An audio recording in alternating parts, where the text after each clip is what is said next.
Okey, assalamualaikum semua. Okey, Subhanahu wa taala manusia menghargai apa yang Allah Subhanahu wa taala berikan.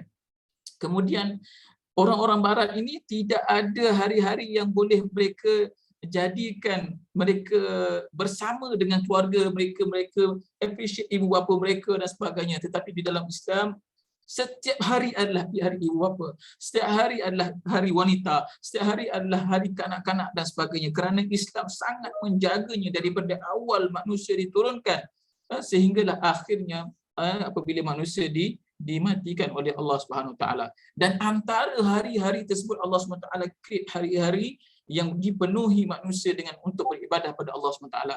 Ya, haji ini, musim haji ini bukan hanya pada zaman kita tetapi telah ada pada zaman nabi-nabi dahulu. Bahkan malaikat pun pergi menunaikan tawaf di Kaabah sebelum lagi dicipta, dia dipanggil Baitul Izzah, ya. Dan itu di bumi ini adalah iaitu di Baitul Atiq, iaitu di Baitullahil Haram, iaitu Kaabah. Jadi inilah musim-musim yang kita perlu ingatkan diri kita, keluarga kita bahawa inilah musim ibadah. Anak-anak kita juga diajak untuk melakukan ibadah-ibadah yang sangat-sangat disunatkan ketika mana 10 hari yang terbaik, insya-Allah. Ya. Baik. Kita nak tengok apakah kelebihan pada 10 hari ini. Ramai orang yang tak tahu, ya. Kita hanya sangka bahawa musim ibadah itu hanya pada bulan Ramadan dan sebagainya. Tetapi ada juga hari-hari yang terbaik selepas Ramadan. Allah Subhanahu Wa Taala nak panggil balik. Kadang-kadang hati kita ni lepas Ramadan ni rasa macam sakit, rasa macam banyak sangat kita lakukan dengan kesalahan-kesalahan, dosa-dosa maksiat yang kita lakukan pada Allah Subhanahu Wa Taala. Maka Allah Subhanahu Wa Taala nak panggil bagi kita. Ya, tengok bagaimana kasih sayang Allah Subhanahu Wa Taala. Bagaimana cinta dan kasihnya pada kita. Allah Subhanahu Wa Taala nak berikan musim ibadah. Kenapa musim ibadah? Kerana Allah Subhanahu Wa Taala nak ajak manusia itu beribadah di dalam itu, dan Allah Subhanahu Wa Taala nak ajak manusia itu diampunkan dosa manusia tersebut secara beramai-ramai. Nanti kita akan tengok apa itu kelebihan hari-hari di dalam 10 Zulhijjah tersebut. Sebab itu kita nak cari 10 hari yang terbaik, ya, kita akan membahaskan perkara tersebut. Baik. Okey, kelebihan 10 hari Zulhijjah. Ya, kelebihan 10 hari Zulhijjah. Maknanya daripada awal malam ini kita sudah masuk kepada 1 Zulhijjah, maka kita sudah berniat untuk berbanyakkan beribadah pada Allah SWT. Ya, niat itu lebih baik, 1000 kali ganda lebih baik daripada amalan-amalan. Sekiranya amalan itu yang penuh rosak dengan riak, ujub, takabur dan sebagainya. Mari kita nak apakah amalan-amalan yang kita nak niatkan. Jadi semoga dengan niat, kita tahu malam ni kita akan bicarakan apakah amalan yang akan dilakukan oleh orang-orang soleh dahulu pada zaman Nabi dan sahabat-sahabat Rasulullah SAW sehingga ke hari ini daripada para ulama yang dilakukan pada ketika mana 10 Zulhijjah. Jadi Allah Subhanahu Wa Taala berfirman sendiri di dalam ayat Al-Quran, ya, iaitu wal fajri wa layalin ashr. Maknanya wal fajr ini ulama-ulama menyebutkan bahawa fajar itu ialah terbitnya fajar 1 Zulhijjah sehingga takbir hari raya, dan bahkan sehingga hari-hari tasyriknya, ya, sehingga hari-hari tasyriknya. Maknanya apabila kita sudah masuk kepada Zulhijjah tersebut, permulanya kehebatan yang dikhususkan di dalam Al-Quran tersebut iaitu wal fajri, kelebihan-kelebihan yang Allah Subhanahu Wa Taala nak berikan kepada kita. Kemudian pandangan tadi disandarkan kepada sebuah hadis marfu' yang diriwayatkan oleh Imam Ahmad dan Nasa'i dalam tafsir daripada Zaid bin Hubayb Khair bin Nu'aim menceritakan kepada kami daripada Nabi SAW berkata, innal ashra ashul adha wal watra yaum arfa wa syaf'a yaumun nahar. Maksud 10 ialah 10 hari dalam bulan Korban Zulhijjah, yang ganjil ialah hari Arafah dan yang genap ialah hari raya Korban. Maknanya ada disebutkan juga di dalam ini hari Arafah. Jadi Allah SWT, kita dah faham bahawa kelebihan ini bukan hanya dipuji oleh Rasulullah SAW sendiri, bahkan dipuji oleh Allah SWT, diberitahu oleh Allah SWT di dalam Al-Quran. Kita biasa baca surah tersebut wal fajr wa layalin ashr. Para mufassirin banyak menyebutkan bahawa menunjukkan bahawa hari-hari yang terbaik itu iaitu daripada 10 hari awal, daripada 1 Zulhijjah sehingga ke 10 Zulhijjah, hari yang terbaik tersebut. Baik.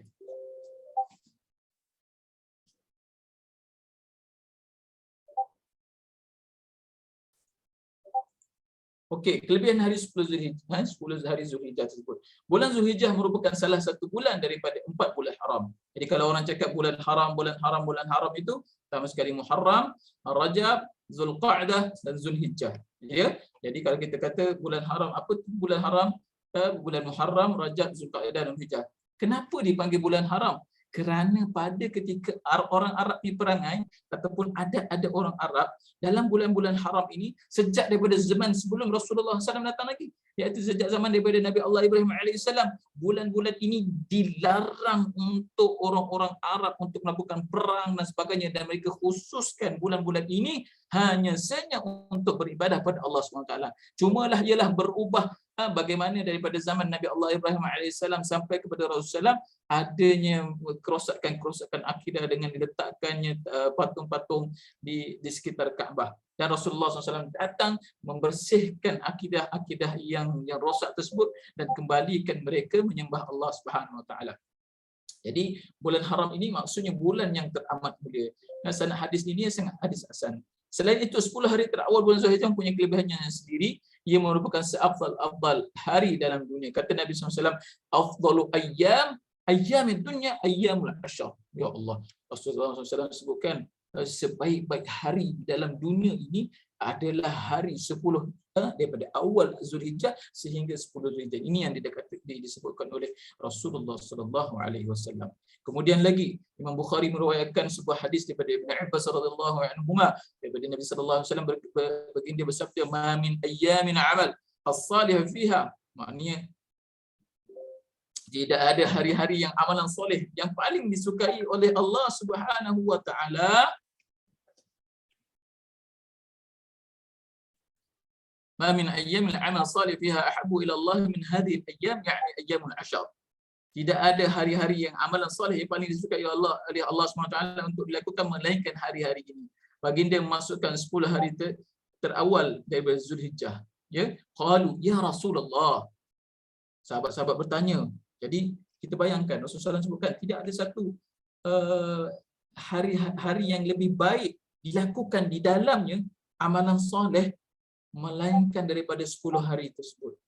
Jadi sahabat-sahabat berpelik, sahabat-sahabat bertanya, ya Rasulullah, walal jihadu fi sabilillah, walaupun berjihad di jalan Allah SWT.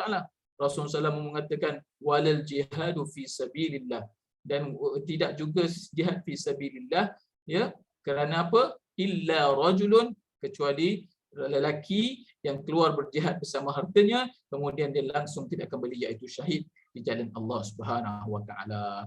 Maknanya itu lebih afdal daripada beramal di dalam 10 hari yang terawal daripada bulan Zulhijjah tersebut.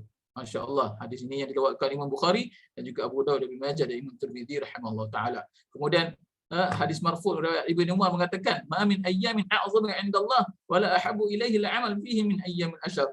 Tidak ada hari-hari yang besar ganjarannya di sisi Allah dan yang paling disukai agar seorang itu mengerjakan amal kebaikannya. Nanti kita akan sebutkan apakah amalan-amalan yang dilakukan oleh para salafus soleh.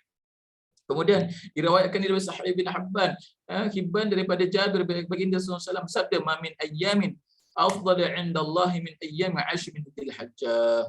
Tidak ada hari-hari yang lebih utama di sisi Allah Subhanahu wa taala daripada 10 hari awal Zulhijjah. Masya-Allah. Maknanya memang sangat-sangat disebutkan bahawa hari-hari ini sangat istimewa di sisi Allah Subhanahu wa taala selain daripada hari-hari Ramadan. Bahkan ada ulama mengatakan bahawa hari-hari ini lebih baik daripada hari Ramadan, ya, lebih baik daripada hari Ramadan.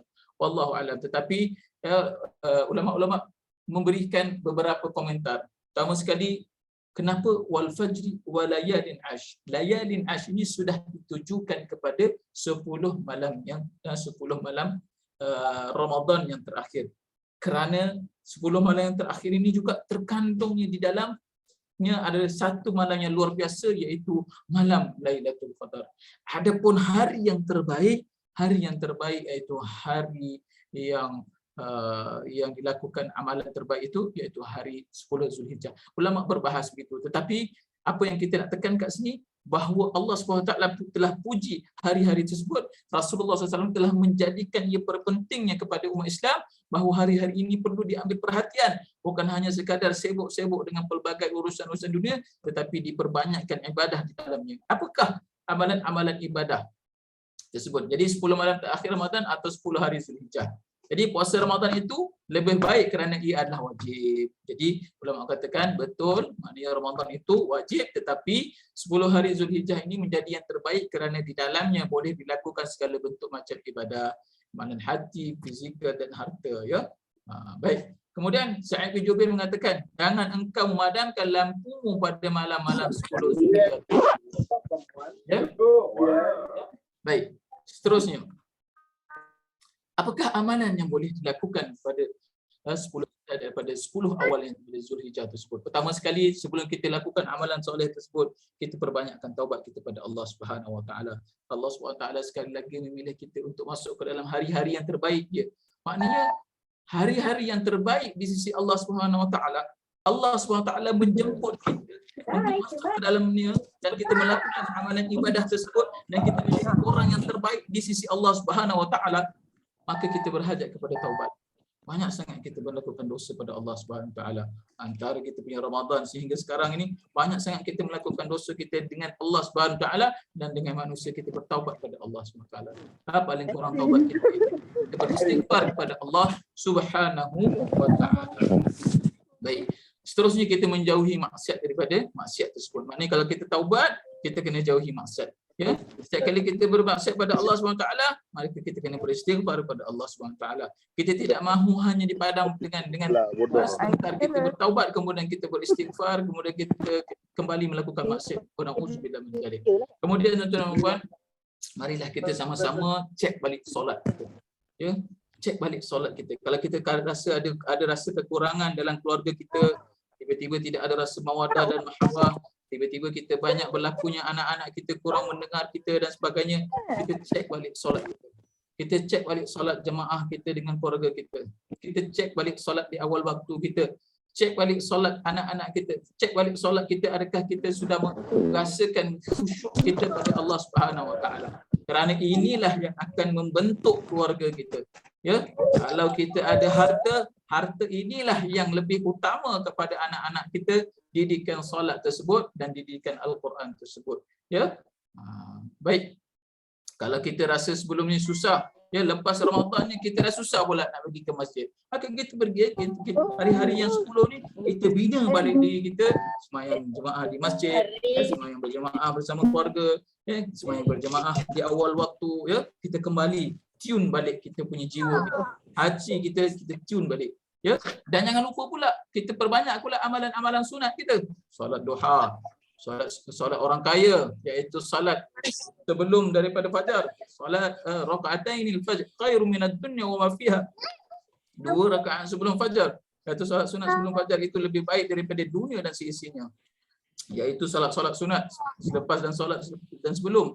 Ya, kita perbanyakkannya insya-Allah. Solat duha dan sebagainya, solat sunat taubat, solat dan sebagainya. Seterusnya, amalan yang boleh dilakukan 10 Zulhijjah tersebut, ya. Pertama sekali iaitu puasa. Puasa ini bukan hanya tertumpu kepada 9 Zulhijjah kerana itu hari Arafah, tetapi kita boleh lakukan daripada awal kerana apa? Kita tahu bahawa Rasulullah SAW mohon serak mute-kan mic boleh? Sebutkan daripada awal 1 Zulhijjah sampai kepada 10 Zulhijjah tersebut dicintai oleh Allah SWT. Satu amalan sunat pun, satu amalan wajib pun yang dilakukan di dalam 10 hari tersebut, amalan tersebut sangat dicintai oleh Allah SWT. Tidakkah kita mahu menjadi orang insan yang diberi sangat dicintai oleh Allah SWT? Berapa banyak nikmat Allah SWT bagi. Tak payah nak tengok nikmat-nikmat yang lain, nikmat yang ada pada diri kita, ya, nikmat kesihatan kita, nikmat mata kita, tangan kita, ya, nikmat kekuatan akal fikiran kita mampu buat pelbagai perkara yang tidak mampu dilakukan oleh manusia yang lain, ya. Jadi kita kena perbanyakkan puasa-puasa kita pada ketika itu. Tetapi tuan-tuan dan puan, ada satu puasa yang luar biasa di sisi Islam, iaitu 9 Zulhijjah, hari Arafah. Kerana apa? Kerana pada hari tersebut merupakan hari-hari yang luar biasa yang perlu yang kita kena ambil bahagian tersebut. Pertama sekali iaitu hari tersebut merupakan hari Arafah, hari yang mana manusia berbondong-bondong sibuk minta ampun daripada Allah Subhanahu taala. Dan hadis Rasulullah SAW menyebutkan pada hari Arafah tersebut ada satu hari yang mana apabila insan berdoa pada ketika itu dan akan dikabulkan doa-doa tersebut. Ya, khairud du'a yaumun Arafah. Hari yang paling banyak yang lebih baik pada ketika itu, pada hari Arafah, hari yang doa yang terbaik iaitu doa pada hari Arafah. Dan dalam hadis Rasulullah SAW sebutkan lagi iaitu pada ketika hari Arafah ini adalah hari yang mana banyaknya diampunkan dosa, dilepaskan tengkuk-tengkuk manusia ini daripada api neraka Allah Subhanahu wa taala.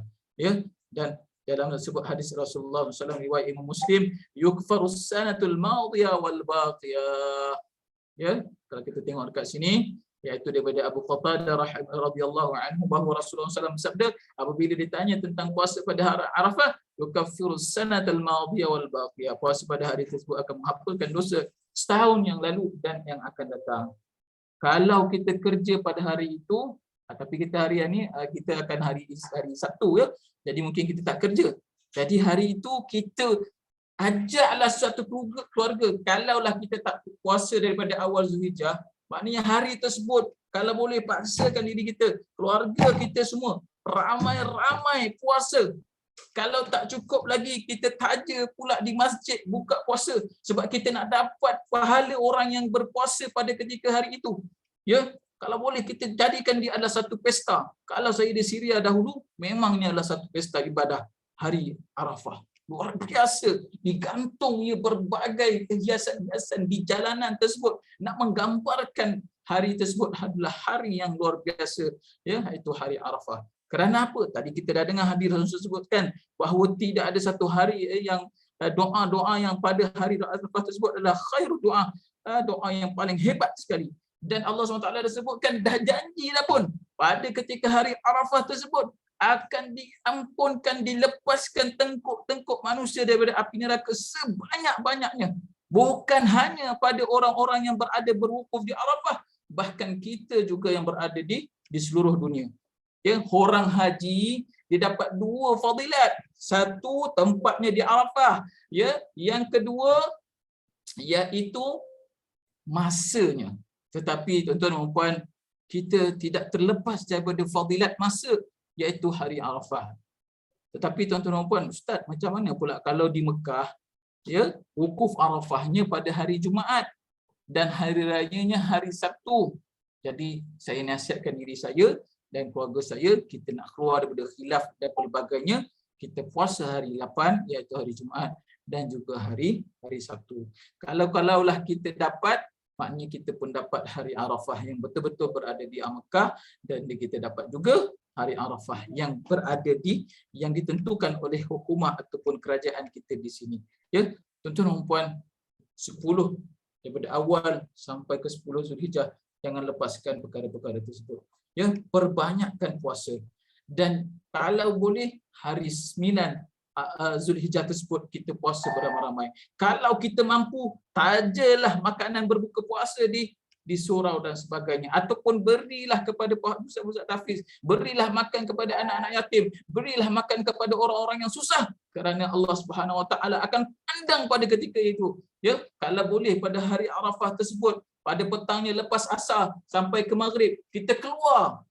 Walaupun kita tidak berada di Arafah, kita dah tahu kan bahawa fadilat masa itu akan dapat juga kepada orang yang tidak berada di Arafah. Maka masa petang Arafah tersebut, iaitu petang lepas asar sampai ke maghrib itu, kita habiskan dengan berdoa pada Allah SWT. Ajak anak isteri kita doa sama-sama. Kalau ulama mengatakan keluarlah di khalaq, di atas berbumbungkan langit dan diantaikan dengan bumi, minta pada Allah SWT. Hatta yura bayada ibtaih. Rasulullah SAW apabila di Arafah, sahabat-sahabat berkatakan bahawa sehingga terlihat akan ketiaknya baginda Rasulullah SAW yang putih tersebut. Minta sesungguh pada Allah SWT. Ya Allah, siapa yang pernah pergi haji, ya Allah, ampunkan dosa dan sebagainya. Ya, minta pada Allah SWT.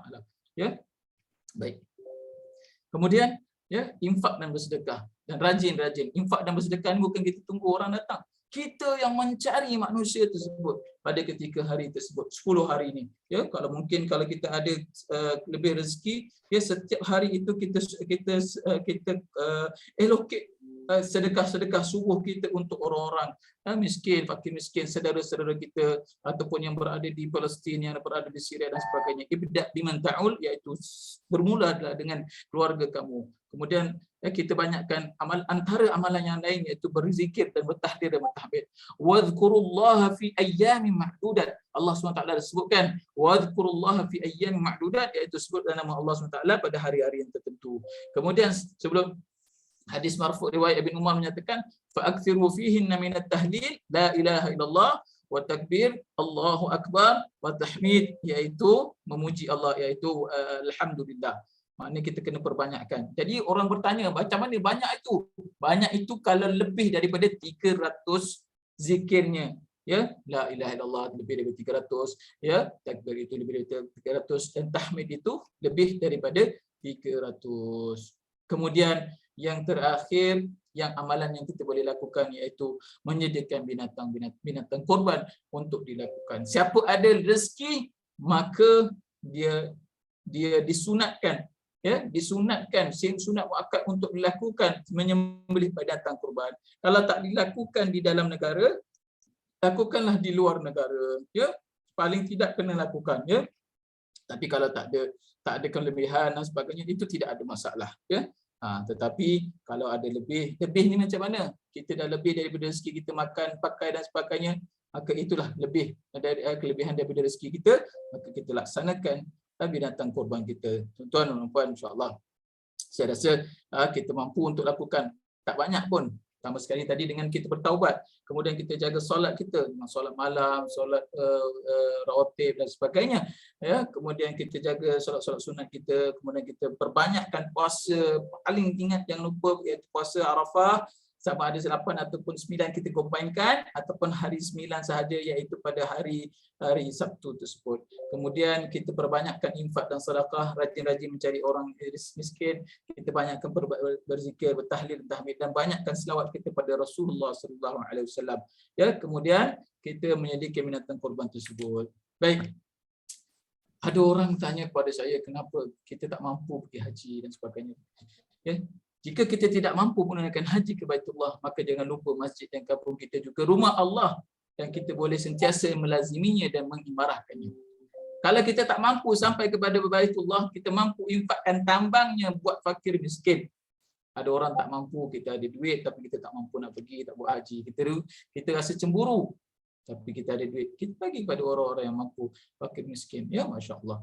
Ya, kalau siapa yang dah pergi haji, dia nak pergi lagi haji. Sebenarnya ulama mengatakan dia tak boleh, kalau ada orang miskin di sisinya, dia dah laksanakan ibadah haji tetapi dia nak pergi lagi haji, sebenarnya dia dah jatuh hukumnya, maknanya lebih baik dia memberikan tambang haji yang kedua tersebut untuk orang-orang yang fakir miskin pergi haji ataupun memberikan makanan kepada mereka. Kemudian kalau kita tak mampu nak beribadah di Baitullah, perlukah menjaga khawas anggota hati fizikal kita, maka kita jagalah. Ya, kalau orang pergi kat Mekah Madinah ni semua takut, jaga hati dia, tak nak mengumpat dan sebagainya. Tetapi kenapa pula di kat sini kita, dekat Malaysia ni, kita boleh lancang sangat mulut kita. Sekarang ni tak guna mulut, sekarang guna type. Kutuk sana dalam Facebook, dalam TikTok, dalam dan sebagainya lah. Ya. Jadi kita elakkan perkara-perkara tersebut dalam hari-hari ini. Ya. Jadi jaga jiwa kita dari sifat kita kotor, ujub, riak, takabur, sum'ah dan mengeji dan mengalami dan sebagainya. Jadi kalau kita tak mampu menunaikan haji ke Baitullah, kita mampu mengeratkan silaturahim di kalangan kita, ya. Di jiran kita, sanak saudara kita, ahli qaryah kita, ibu bapa kita yang utamanya, masya-Allah, ya. Kemudian kalau kita tak mampu laksanakan haji, kita mampu untuk menanam azam sambil berdoa bersungguh-sungguh. Ya, hari Arafah tersebut minta pada Allah Subhanahu Wa Taala, ya Allah bagilah aku dapat menunaikan haji pada tahun depan, masya-Allah ya. Kita minta pada Allah Subhanahu Wa Taala. Minta sungguh-sungguh. Ya, kerana apa? Allah yang menciptakan Baitullahil Haram di Kaabah itu juga yang melihat kita, yang mendengar doa-doa kita, ya. Ikhlaskan hati kita insya-Allah. Jadi setakat itu sahaja insya-Allah. Astagfirullahalazim, astagfirullahalazim. Kalau kita dapat amalkan, kita dapat jaga amalan-amalan kita ini, semoga Allah SWT menerima amalan kita dan kita menghayati ibadah kurban, ibadah Aidul Adha tersebut insya-Allah. Jangan lupa kita berpuasa pada hari tersebut, dan kalau kita boleh tingkatkan amalan ibadah kita pada hari-hari 10 yang terawal daripada bulan Zulhijjah. Astaghfirullahalazim, astaghfirullahalazim, astaghfirullahalazim. Kerana inilah hari-hari yang terbaik di sisi Allah SWT. Saya serahkan kembali kepada Master Amir untuk mengakhiri majlis ini insya-Allah. Astagfirullah. Assalamualaikum. Okey, terima kasih Ustaz. Terima kasih banyak-banyak. Semangat dengar Ustaz berceramah, bermurid tazkirah tu. Kata sampailah. Dia tanya, dia punya orang kata semangat dia tu untuk 10 hari yang orang kata 10 hari yang terbaik ni, kita lakukanlah semuanya, semua amalan sunat tu kita mulakan. Orang kata kalau mampu buat semua, kalau tak mampu buat mana yang boleh. Even orang kata tadi kan, zikir pun buat lebih, banyakkan zikir pun boleh, sedekah boleh, kalau puasa, kalau tak boleh nak puasa, buat mana yang boleh. Orang kata imarahkan masjid, rasa tak boleh pergi Kaabah, imarahkan masjid. Sebab macam tadi Ustaz cerita kata pengalaman di Syria tadi kan, dia orang menyambut macam pesta kan. Orang kata seronok sangat, orang kata pun nak sambut hari Arafah tu kan Ustaz. Ke memang negara-negara Arab memang macam tu Ustaz? Memang sebenarnya orang Arab ni dia hari raya haji itu lebih luar biasa sambutannya. Kan banding dengan puasa kan, sebab puasa tu Muslim lepas habis, ingat saya saya pernah dulu satu raya dekat Masjidil Haram lah. Kan habis je solat tu, habis lah. Tak ada apa dah lah kan. Okey, maksudnya kalau sebenarnya dia meraihkan hari haji tu lebih meriah lagi lah banding dengan puasa tu. Okey, ni ada yang request nak slide, boleh Ustaz slide? Boleh insya-Allah. Boleh insya-Allah. Nanti kita akan minta daripada Ustazah Mursyidah lah. Okey, terima kasih banyak-banyak Ustaz atas perkongsian pada malam ni. Saya ada buat recording, nanti saya akan upload lah dalam YouTube ni untuk kawan-kawan kita yang tak dapat nak tonton. Sebab seronok dengar banyak kes dia punya hadis-hadis dia kebaikan 10 hari terbaik. Saya pun Google kat tadi yang kata ada orang buat perbandingan 10 hari yang terbaik di Zulhijjah ni, dia orang kata menyamai macam 10 malam di bulan Ramadan tu. Dia punya kebaikan. Yang ni 10 hari di waktu siang, yang tu 10 malam di waktu bulan Ramadan. Okey. Semua cakap terima kasih, best dengar. Ya, saya pun kusyuk dengar sambil Ustaz bercakap tu, saya pun try Google jugalah kan hadis-hadis tu kan. Sebenarnya banyaknya yang dikongsikan, tapi mungkin di Malaysia ni mungkin kuranglah dari segi sambutan tu. Jadi boleh kita mulakan dari family kita dahulu. Dan insyaAllah kita boleh mengimarahkanlah 10 hari yang terbaik ini. Okey, terima kasih Ustaz. Okey, baik insya-Allah. Okey, terima kasih semua yang sudi hadir pada malam ni. InsyaAllah happy closing semua, yang terbaiklah untuk bulan ni. InsyaAllah. Okey, terima kasih. Assalamualaikum warahmatullahi wabarakatuh. Waalaikumsalam warahmatullahi wabarakatuh.